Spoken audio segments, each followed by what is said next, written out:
Hello all together. I nearly switched to German, but I wasn't. Hello, Kai. How are you? Hi, Adrian. Hi, all. I'm good, thanks. Enjoying the summer temperatures, meanwhile, in Germany. Exactly. It's absolutely awesome. Or not awful, it's awesome, right? It's like I'm not sweating at all. It's like I have basically everywhere I tell myself I want to buy myself a AC here in the office. Okay. Well, and then every time when I need to do that is already too late because I forget to do that in wintertime, not in summertime, because there are no ACs available here. And I think it's basically an ego problem. It's basically the problem of something in my head, which is postponing that task into the future. It's not actually a leadership problem. It's a temperature problem in my case. Yeah. But today we want to talk about ego and that consequences of ego. So if you follow at least my content, you will hear the word ego probably once a day at minimum. That is the cadence as I fire those things on YouTube, on Substack, and other channels. Because ego is my declared enemy number one. And I think it's basically in all mentorings and everything I do with people, down to the ego. It is in every mentoring session we talk about egos. It's either that I attract everyone who's fighting against the ego, and then I get into business with those people, or it's just like ego is basically everywhere. And I think it's the latter. Ego is everywhere, and ego, it is basically in every human. It is in ourselves, and there is this form as well where ego can team up, so it can become something in a group, in a team, and we need to learn to cope with it. If you want to do proper leadership, first of all, you need to spot it. And you shouldn't be like, oh, no, there's nothing like that. Just get over it and get on. I'm pretty sure you simply ignore the issues in your team at all, because nearly every of these issues is, there are issues in general, challenges you need to take, obstacles. And the point is that no matter how much you identify those things you need to change, it always lacks the last mile. It always, like, you have discussed everything with everyone, but you don't get to the point that you actually execute it. You postpone it, you find reasons not to do it in the last moment, mostly something regarding this. This is a mixture of emotions, it's a mixture of reasons, it's a mixture of saboteurs, but it's always the ego behind that, the ego in yourself, the ego in the colleagues you're working with, and they all team up. So that's this typical thing when you see people like saying that, oh, we could do that next week, yeah, let's do this next week. It was extremely important for the last 2 days to do it this week, but at the end of the week, no one is actually willing to do that anymore. Suddenly it's totally fine to do that next week. That is ego-driven leadership. So it was never that important. You were lying to yourself that you will do that. You were lying to yourself in regards of commitment, and you were postponing it anyway. So that's the typical thing happen with most of the deadlines out there. No one is dying, everyone is postponing, and everyone is fine with that. And that is something you need to think about, because if it's not that important, well, why are you actually doing that? That's the first thing. And why don't you have it in control? Why aren't you able to spot these things and do something about that? So that is how I mainly perceive it during the day, with my own work, with the work in tech space, with the work of other coaches. That is how I perceive it. When you think about ego, and so we haven't really spoken about that topic before the session. So how do you see the ego? And you came up with the idea of the ego is the most expensive leadership mistake. What were you thinking about when you have set this topic for this session today? Yeah, when you see some leadership topics, or when you analyze some leadership topics, as you said before, it's absolutely my experience, and it's absolutely right that all comes down to the ego. Either if it's a postponing hard work today, and either if it's postponing, or if it's also proving the others that you are the only one who is right. What you often see in bigger enterprises, that everybody has to present everything. Only he could invent it, and if he didn't invent it, it must be crap. It can't work. Then all that comes down to the ego, and also it's beginning. We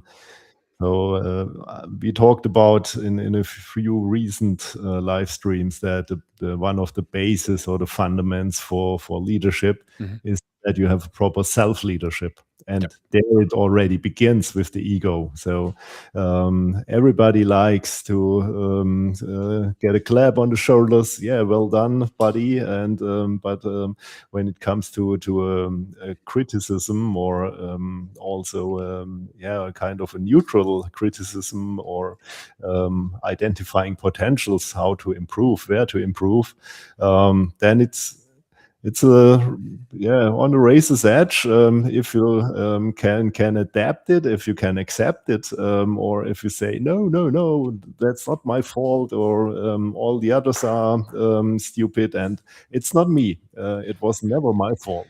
And this is basically one of the biggest problems of ego. So Why can we not admit that we suck sometimes? Why can we not do mistakes? But we tend to say, yeah, the other one is the mistake. The other one was doing nonsense, right? It wasn't me, right? So I always told them to do so. Actually, I did told it once, but not twice, and I ignored it afterwards. But I don't care. I told them a year ago, and they still made this mistake yesterday. And it's a little bit this, we try to relativize, and I absolutely agree. We try to relativize everything we by feeling better and saying something, or the others were responsible. The point is, we don't tell that to the others. We basically tell that to ourselves to soothe ourselves. It is the point that, especially with mentees out there, tech mentees is in specific, so tech leads, I tell them it's a little bit like, okay, you are not happy with what this person has done so far. So the performance isn't where it is. Have you talked to that person? Not yet, but I was talking to HR. I was talking to my business partner. I already talked to the CEO, right? And we all have you spoken to him? No, not yet. But why haven't you spoken to him? I don't know. I don't know how he will react. And this is a little bit like, why not asking him first? Maybe there is no issue, and then you don't need to get all the others to actually focus on that person. That is creating a split as well. That is a very dangerous way of, that's first of all not leadership. That is more or less how you would wage war. Gather your people, and there's this other person, and we need to defeat this person. But actually, you want to get this person, the sheep, back into the herd. This is what you want to do. So maybe you go to the sheep and ask, why were you running away, and get the sheep back, instead of get everyone to the sheep. It is a little bit like, we are so much afraid of making the call in that moment that we actually go and do so many mistakes instead of just facing that person.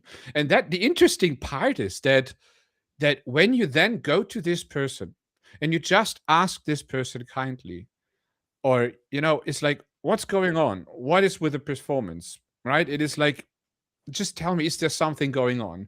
And if you are really supportive, and if you are honest about that, and you go over it, first of all, the fear of asking is falling of you, and the other person realizes there is something, and you actually, you get into conversation. And when you get into this conversation, you suddenly have this trust level again, and you don't need to involve anyone else. And that person sees that you trust that person, and that trust, reciprocity, that person trusts you back, and that this person knows as well you're actually, responsible for that person. They're responsible for protecting that person. And that person knows you never went to other people, and that is something between you and me before it actually escalates. And you start with the escalation because you are simply afraid to face that single person. So you get some buddies to face a single person and win a conflict which is existing. And that is what ego is doing to a leadership person. It's actually making you a worse leader. Actually, I wouldn't say you are a leader in that person. If you really follow like this, you are not a leader yet. You are more like a manager who acts like a bully. What do you think about that? Yeah, absolutely. So if you don't have the guts to address topics to somebody who is involved in that, let's say, conflict or whatever, then it's cowardness to build alliances with others against this person, without giving this person the chance to improve his behavior or whatever. And this it's ego, and ego is always ending in a, let's say, self excuse, or excuse against yourself why you don't do anything in this topic and face the problem or the topic or the issue directly. And claiming all the circumstances or the other people's involved and so on. It's just not that kind of we are talking of leadership. And it's always blaming the Blame game. others. I think this has also implications on all the company culture, since if the people are seeing that a leader works as discussed or as described, then they start with cover your S emails, sending everything CC to a big number of recipients, and That's the worst. so just to make sure that you have done everything what's on your side or in your play field that you could do, and to prove that somebody else has to have the fault because that's all accountability protection, and I don't want to be liable for anything which will happen here right now, and I need to talk to you, and I have it as absolutely horrible. If you get your team together and speak in front of a team and only in front of the team and make sure that's a little bit like a Chatham House rule, then it's fine. But it's not fine to make it an anonymous, asynchronous conversation which lacks absolute context. The most of the recipients on that list are so high above that conversation, that context, that they simply don't understand what is going on here. So they have no power over it. They don't have any control over it. They don't know what's going on, but they start to form opinions about that. So why is that going to me? Must be negative. It's not like, oh, that's a positive thing that they argue. No, it's a negative thing. So you create a bunch of different opinions and biases against a specific set of persons, which are not real. And everyone must overcome those biases by themselves. That is one of the worst things you can do to people, which you are supposed to protect. Yeah. And that is, and if you are so afraid of your own job, go out, please. You are not a leader. You shouldn't be in that role, please. I can't say that because we're on streaming multiple, but I want to be using bad word now, because that is absolutely something I cannot respect at all. Just to say that if you're a leadership person, you take that role, you must be aware of responsibility for people. You cannot just go and act like it's just about me and what everyone else is doing there. I don't care. Go. You are not supposed to be there. Somehow you got into this position. You're not worth it. And that's the reality about that. I'm extremely strict about that, because as soon as you are in this responsibility thing, it's like you drag down everyone and everything, and you are responsible for the people who have sleepless nights and do even worse things over time when this goes over years and years and years, and you can destroy families out there who are connected with that company.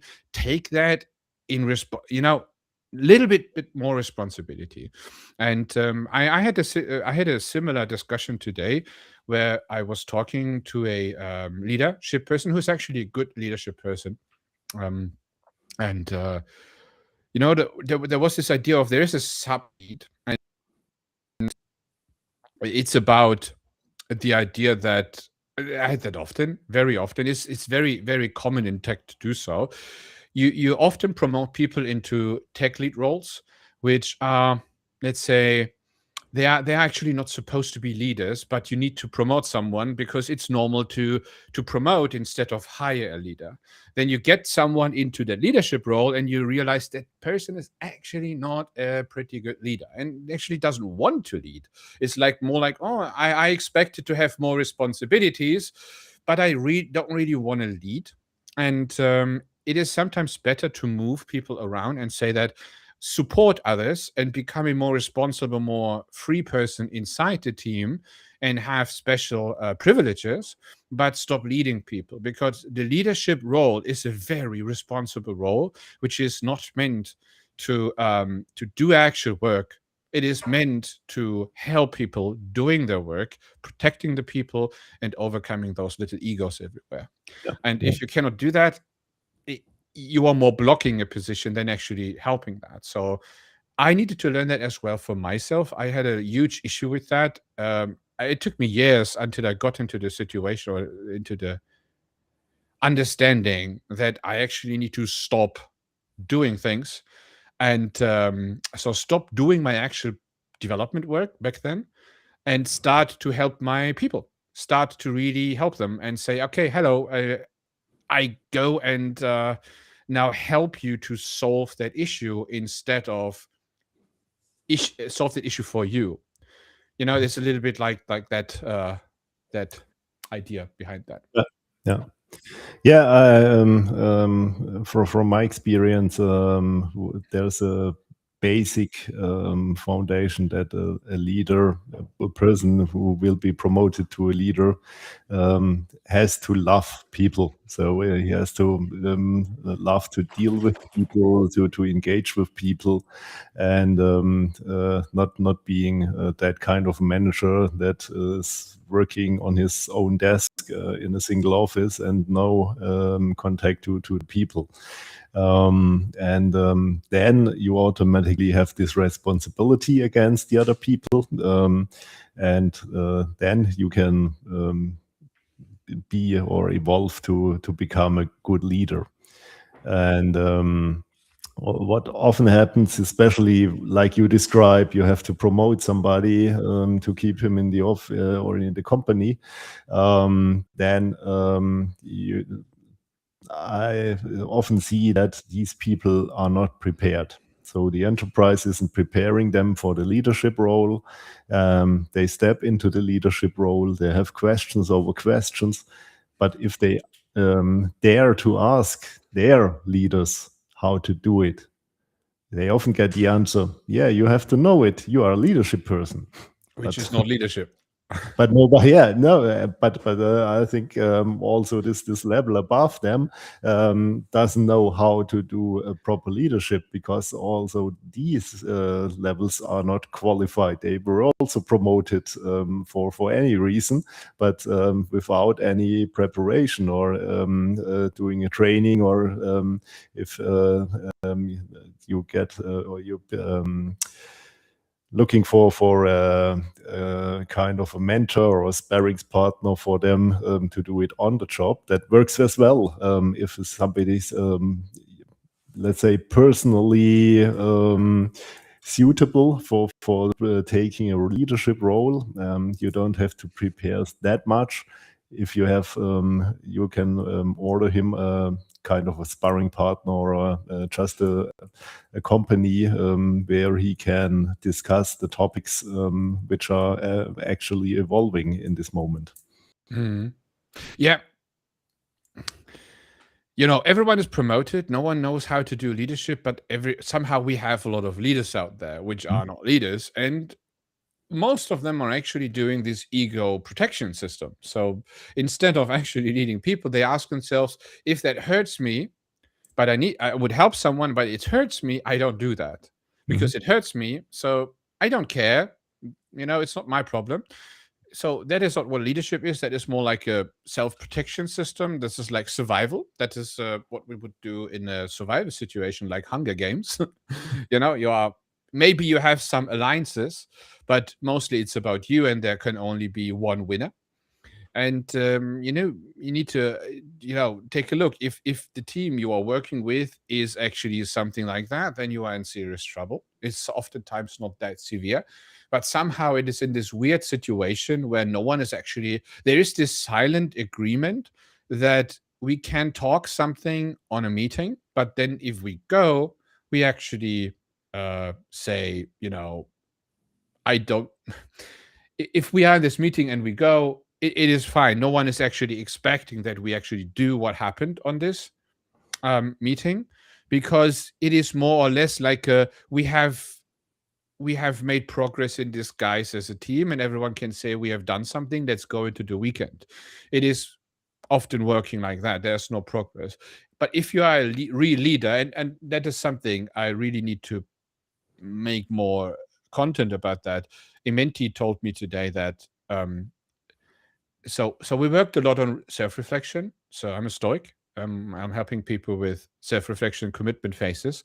Why? Because that was very interesting. He said by himself that, I'm now one of the persons who understand what is going wrong. I understand that I have committed to do something and I wasn't able to do so. So still I make mistakes, but the point is I understand now. So I see this pattern and I don't like it. And I want to have it changed, so I need to move forward. And as soon as you want to transfer that onto a team, it becomes difficult. But now imagine you have 20 people or 30 people or something like that in your team, and you need to transfer that habit onto a team. You not only facing your own ego, which takes ages to actually get to the point that you are self-reflective, you suddenly have 20, 30 of these people who all fight against you and say, no, I don't want to do this. I want to be in this meeting state where we discuss progress, all is fine. And, then that is hard. And it is extremely frustrating for a person who woke up and have this reflection and then get into that role, and you understand that, I want to change something, but somehow it doesn't work. And I try to convince them, but they don't understand. And it is this painfully lonely progress you made. And I always remember Marcus Aurelius, right, in that moment, because when you read his book, it's such a great book. Multiple translations, but it's such a good book. Yeah. And he always saying that, Marcus, they are stupid. You can't do something about it. You either teach them or you put up with them. There's a little bit like they do. So he literally says it that way. It is not only that he is like really thinking that the others are stupid in the way that we understand stupidity today. It is more or less like this. Don't you see that? Don't you see the obvious thing that you stuck there? You hate to be stuck in there, but if I tell you about that, you fight me. This is basically what he means. And this is what I one-on-one see in all leaders I'm helping. And it is not only the leaders, it is in seniors as well I help. When they think about managers, this is the very same thing. It's like, it is always the issue that you have an opinion how others should be, but they are not like you are. But the common denominator, and I'm not sure, I can't tell anything about Marcus Aurelius here, but I can speak about modern human beings and myself, is that we have the tendency to not bridge that gap. We have the tendency to avoid. We have the tendency to say, you know what? I know that fact, and I accept this strange status where we are, and say that it's okay for me to be in a meeting and we actually don't make progress, and the meeting is the progress, and that's fine for me, and we just pretend. But the way to step over is to say, okay, guys, we are now 5 minutes into this meeting. I'm a leadership person. I cancel that meeting now. And if we don't have a reason and a result by end of next week to the same time, I actually need to make changes to the team. And then you just go.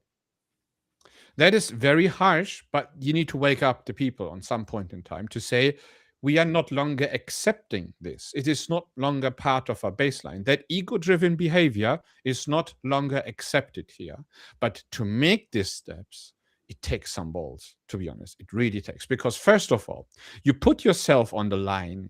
Why? Because if you do that and you are not backed up by your own leader, who is a leader in quotes, right? So maybe it's a manager and he thinks that, what the hell are you doing there? Could you please stop doing that? It is fine how it is. Stop to be disruptive, right? And then this person is suddenly against you and stabs you in the back while you have pushed forward and you are out. And that is very often the reason why leaders don't do that. And I really teach and really say that you need to make sure if you want to be in that challenge, if you really want to do this, you need to push in both directions. You need to challenge your own people and you need to challenge the people above you. Because if you can't do that, you are basically not able to fulfill that role to protect your team.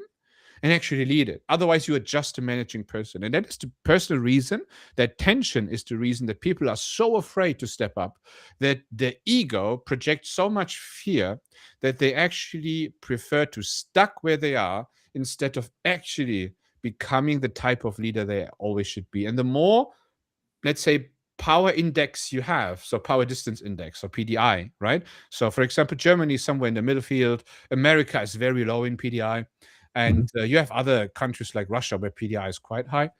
And so the idea is that there is much more space in between you and the actual high leadership as an IC. And the more steps you have in between, the less likely it is that good leadership is existing. The best leadership happens if the power index is basically, there is no zero, but I think there's one, which means there is the leadership person and then the others, right? So you have followers and you have a leader. If you make that happen in a team, and that is something you give as a top leader to a team and say, you are one big team and we give you all the power you need, but we expect good results from you. That is the best you can do. You lower the power index, distance index, to what actually makes it capable of doing that. But I need to stop talking. I know it's your turn now. Sorry, I was in a flow. No, that's fine. That's fine. Yeah, it's I think we are circling around the center of that all, and it's ego. It's definitely ego, and Bad guy. and even if you blame circumstances, if you blame other people, if you blame the economy or whatever, I think you always find these excuses, and even if it comes not to business topics, if you say I want to improve something in my private life or whatever, you can always find excuses why not to start today. So I would love to do more sport. Then or I should do something for my health, so I should move a little bit more. But don't start today. It's 32 degrees at the moment, so let's wait and see. And tomorrow it's 35 degrees. Okay, then tomorrow I won't start again. And you find excuses everywhere. And then the heat period is over. Then it's too cold, or it's rainy. It starts to rain. Stormy, rainy, whatever, too dark, too early, too late, and you always find something, or you have to follow a match in the World Championships at the moment. You can't do anything for your own workout, but if you put your ego aside and say, okay, that's the situation. I want to watch the match today of my favorite team, but what can I do? I can do some exercise time for myself before or afterwards, or whatever, or I do some push-ups in front of the telly, and then I can use the time. So if you are putting the ego beside, then you can always find any solution for everything, and it's in private life, it's in sports or wherever, and it's also in business. But you have to face first the problem. You have to do a proper analysis and do this very neutral. And I think it's hard if you start doing that for the first time, because you have to follow some, let's say, systems or processes to be absolutely sure that the ego is not talking to yourself and influencing you.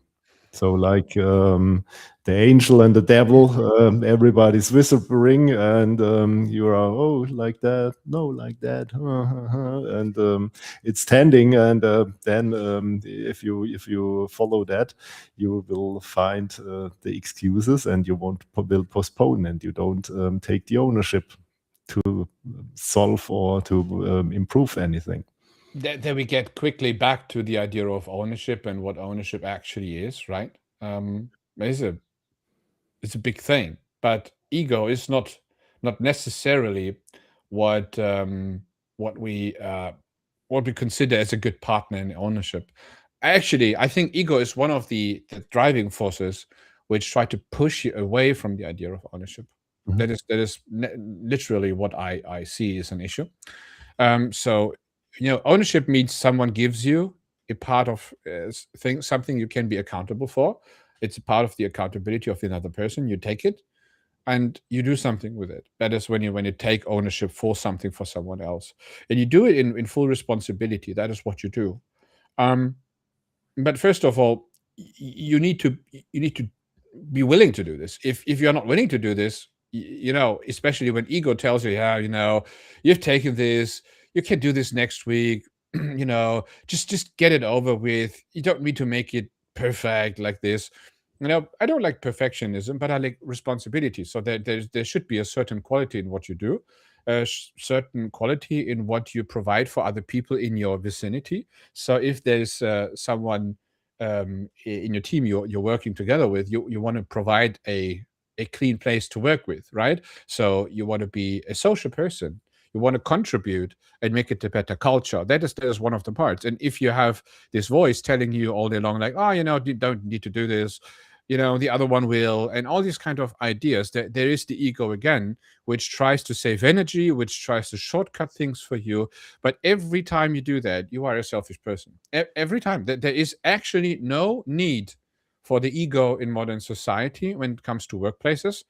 The ego is, I think, was a good thing when we were running around with, and the biggest invention we had was fire and spears, maybe bows.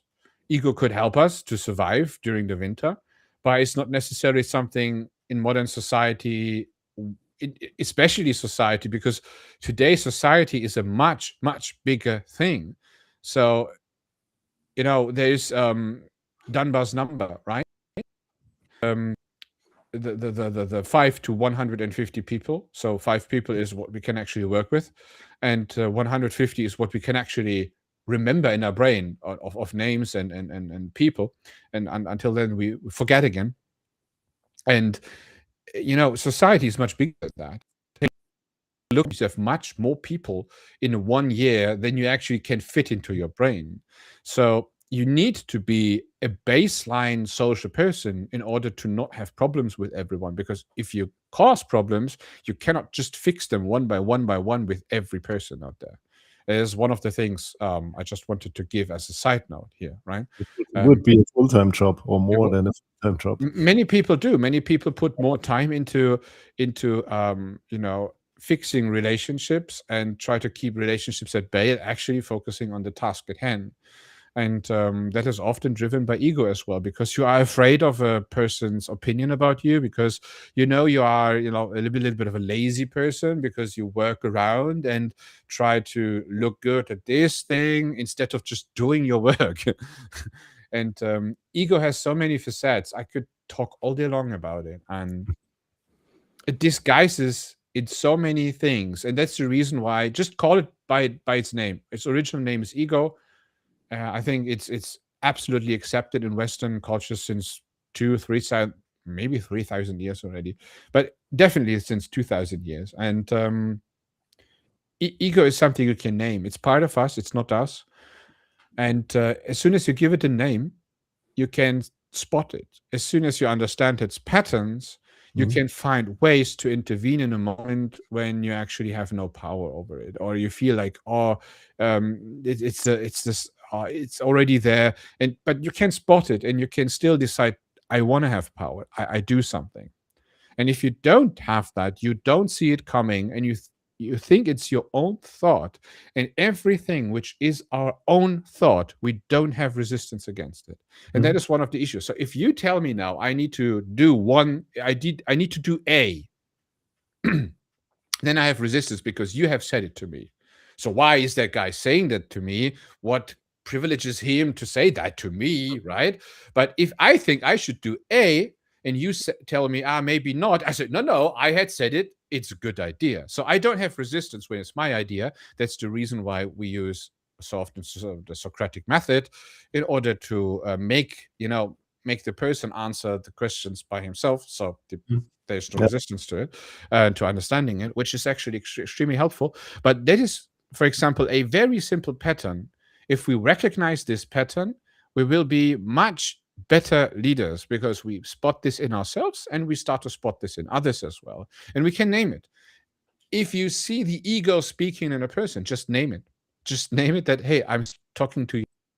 This person will be disappointed for a second, realizes, and then calms down and says, yeah, like a little bit like this, relativation. And then you have suddenly a clearer version or clearer basis or foundation to talk on. But name the ego. The ego is the enemy. It is not your friend. It Yeah. never will be. It never will be. Absolutely. So Yeah, as mentioned, it's one of the hardest points to accept this, and yeah, it's like you said, it's a topic that can fill days of live streaming. And yeah, by the way, maybe we should also announce our leadership hike. We are performing on the 4th of July, Saturday, 4th of July, in Freiburg area, where we both, Adrian and I, will do a hike with some participants. I think the forms to write in or subscribe in will be online within next week, and we also will focus some of the topics, and I think ego will be one of the topics we can focus there, and then also end in a discussion with you participants, and it's a perfect opportunity to also discuss some topics eye to eye, face to face, and to dive very deep. looking forward for that one.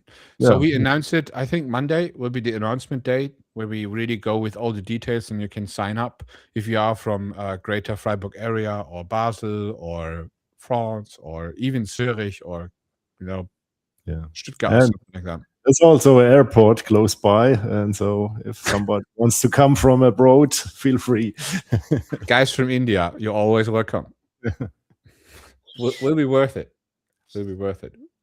Looking forward for that one. We will announce that. Just follow us here on this channel, or on the channels we are streaming to right now, or just on LinkedIn. It's the most easiest way we can do that. Cool.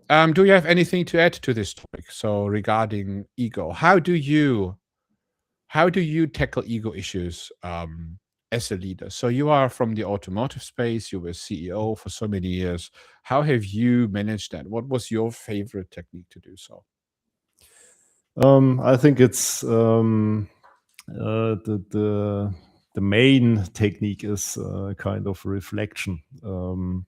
And there are many ways to reflect. I think this would burst the time slot for today to dive deep into all these techniques. But doing a reflection, and either on a regular basis, but also maybe after something has happened, if there was a meeting, just recap yourself.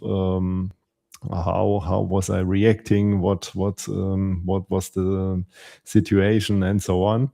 And then this helps to identify when your ego talks to you, because the ego is, as described in the invitation, the ego is your enemy, but it's one of your worst enemies, because it's an enemy in disguise.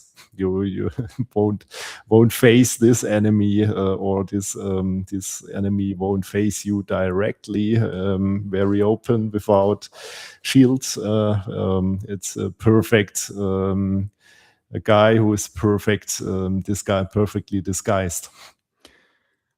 Sadly, absolutely true.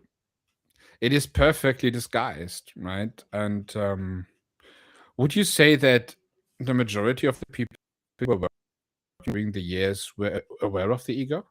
Was it actually something where you would say that's definitely true, or actually most were not aware of it? I think most are not aware of it, and some are partly aware of it, but there are pretty few who are 100% aware of it.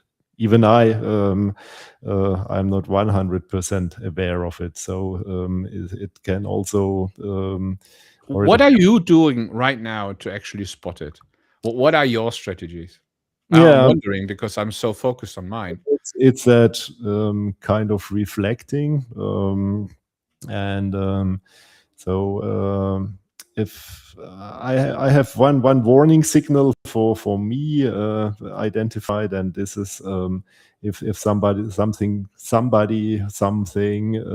triggers me, then that's for me it is a sign, and take care. This could be an ego problem now, or this can result into an ego problem.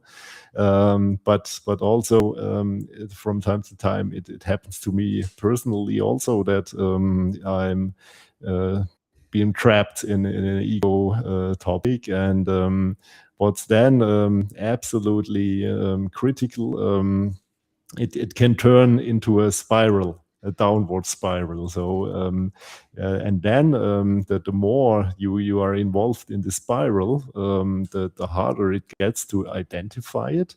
And I think it's also crucial to identify the starting point. What was the actual trigger that started this spiral? And then all these follow-up triggers are not so important, because to identify this one trigger, what happened to you, to start into the spiral movement, then this was the real topic, that or the real reason for everything, and you have to identify that. And this can help if you have somebody you can talk with, or if you have like me, my wife and I are talking frankly about that topic, and so this helps if somebody can mirror you. I think I know what you mean. The mirror part is very important because you need to get into the honesty idea. So what I do very often is teaching the mirror book technique, and the mirror book technique is a very important aspect of it is to that you don't show it to anyone.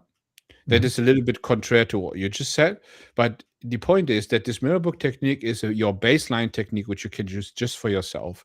And in order to be honest with yourself, you shall not trigger the ego. And you trigger the ego in that moment when you speak to another person. Mhm. But you speak to another person always in front of, I need to be looking good. It's like a presentation thing. The point is now when you have a sparring partner where you have I call it sometimes buddy as well, to be very honest about things, and you learn to be honest. Can be the wife, can be spouse, can be buddy, can be whoever you think it should be. It can be mentor as well. But then in that moment, you need to be very clear about, be honest. I will not fight back. If you say something to me, I might react strangely because you trigger something in me, but that doesn't mean I don't want it. It does mean I want it.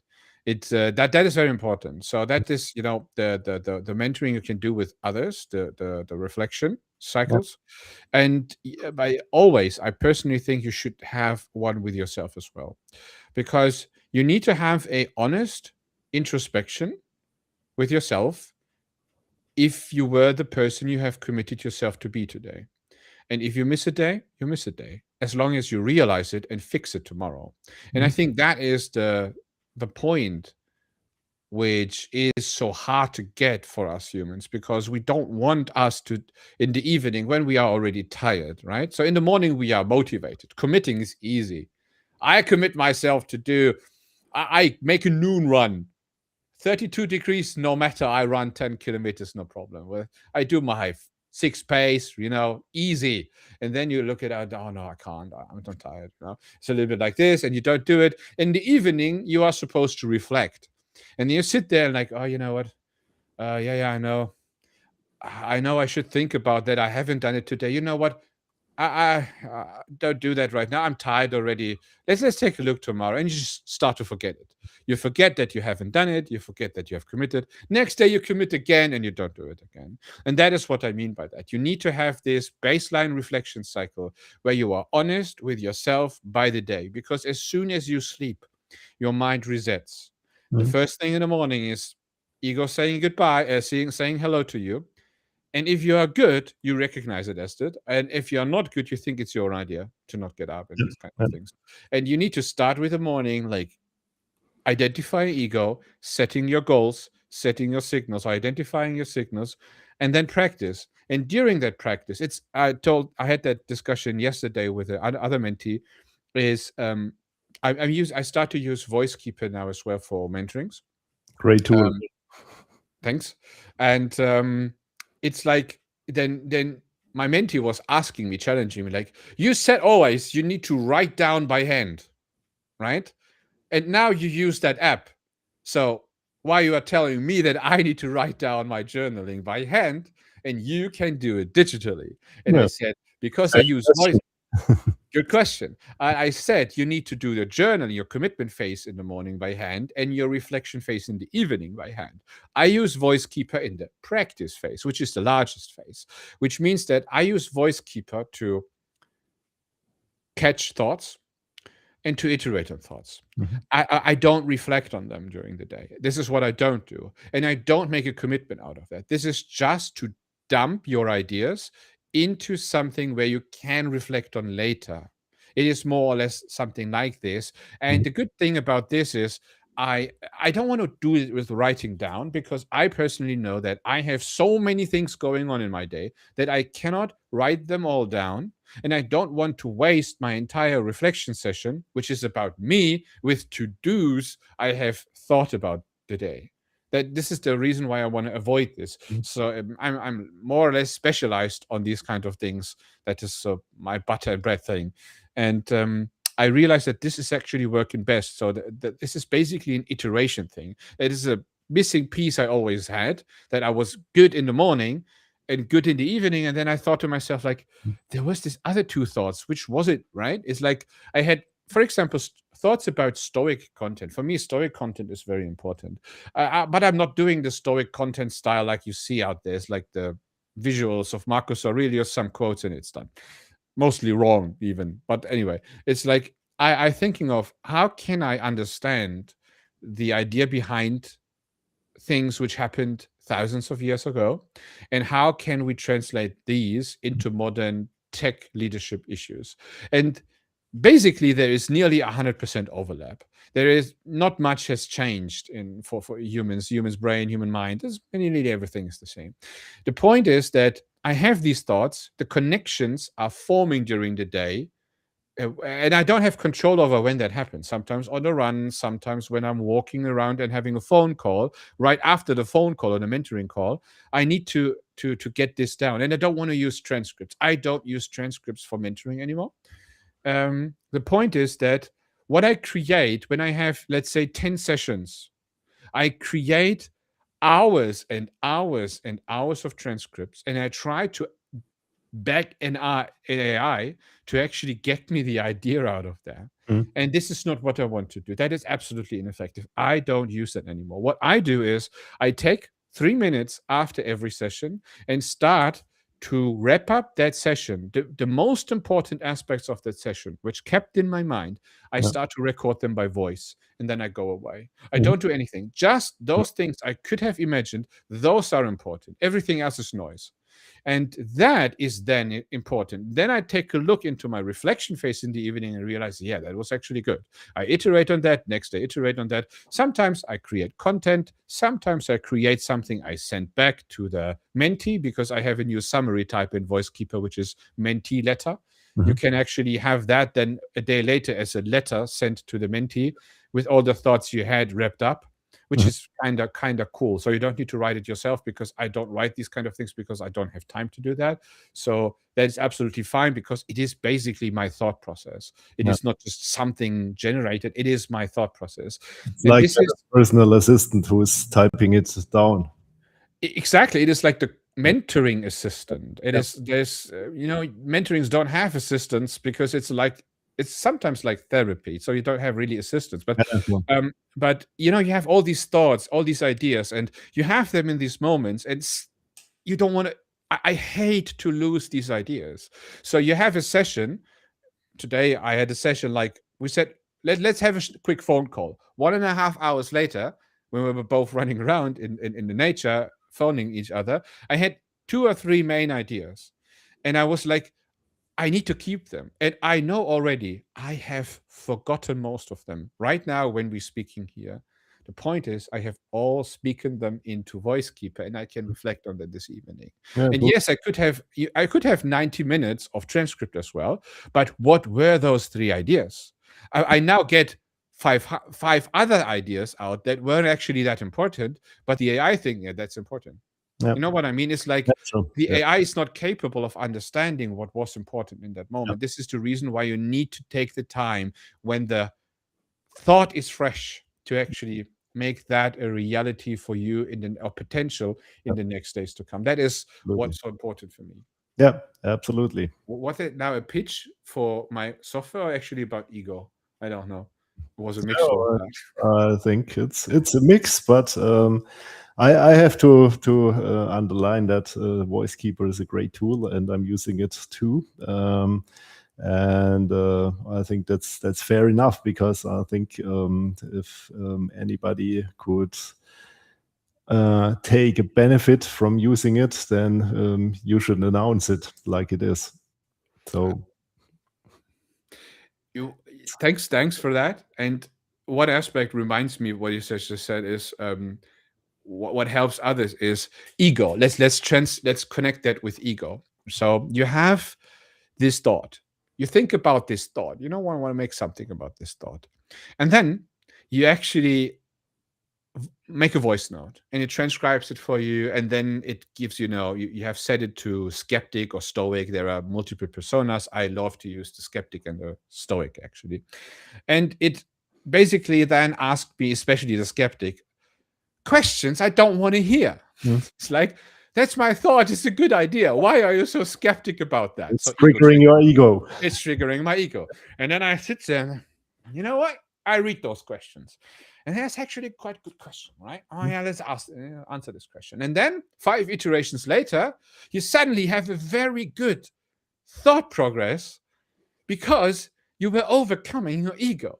Yeah. And what I was doing before that, I was just taking my initial idea and making content out of that, teachings out of that, but never really thinking those through. I was doing that over a longer period of time, but it was more like the iteration was the content by content by content. And now the iteration is inside before one content experience. I have the exact discourse with myself, and the AI is my discourse partner. And really, just the AI doesn't really need to understand this topic. It just needs to answer, to ask questions, and the questions need to hurt a little bit, and it is programmed to do so. Yeah. And it's a little bit like the skeptic mode of Socrates. This is basically the persona of Socrates. I baked it into the voice keeper. And I really like this ego every time I read about this. Oh, no, I don't want to have a question right now. I need to think about that. And then I think, yeah, this is actually important. It's like, and then you realize you need to do that. It's so important, because otherwise, and then I hear to this new software you get when you just give the AI a WhatsApp answer, just one sentence, and there's some kind of post coming out on LinkedIn for you. And I think to myself, what's that for nonsense? So that is nothing you know about. It is not good at all, and you don't even know what it is. So it's not good for coaches, I would say. Yeah. Not adequate. Okay. Thanks a lot for listening to my pitch. But I really like that. So it's like a new experience for me after a long journey to find what I actually want to build, and that actually gets into an entire operation system. So it's, I think, a good thing. But you but we need to get to an end. I know we are now at 1 hour. And thanks a lot, everyone, for listening in, tuning in. That was a great opportunity. Kai, thanks a lot for this one. I Thanks. think we should clip this and that, because there was some good things. Absolutely. We'll bring that out to the people. Yeah, definitely. Yeah, it was a pleasure again. And yeah, enjoy the summertime in the Black Forest. And I enjoy it. It's awesome. Yeah. This is great. Don't forget to hydrate. Yeah. Yeah, but I think we humans are designed for also surviving that heat periods. So without these warnings on the signs everywhere. And yeah, take care of yourself and enjoy your weekend. Okay. See you, everyone. Thank you, Kai. See you next time.